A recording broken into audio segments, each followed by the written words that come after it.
mà tôi vội từng này đi toa sông ai đi chi yên ngoan vui đại biên chia ghế đoàn chiến yêu quân điều điền trái nào hay chỉ quan để thống khổ bi ai chia lắng nghe để hao cay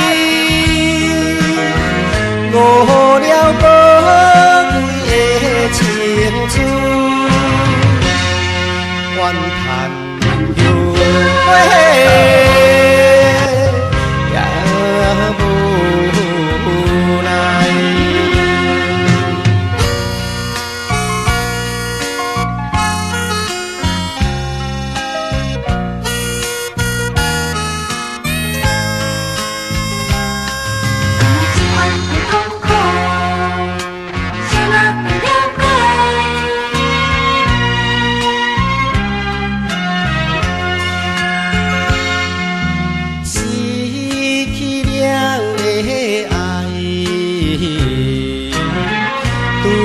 mà tôi vội từng này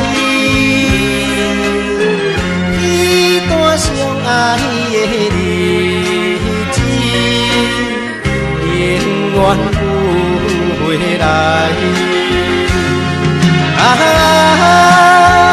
yên chia lệ đoàn chiến yêu quan điều điền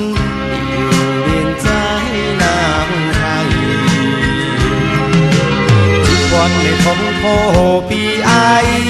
chia lắng nghe để hao cay ngô đeo có vui chiến chu hoàn thành yêu quê dạ bù này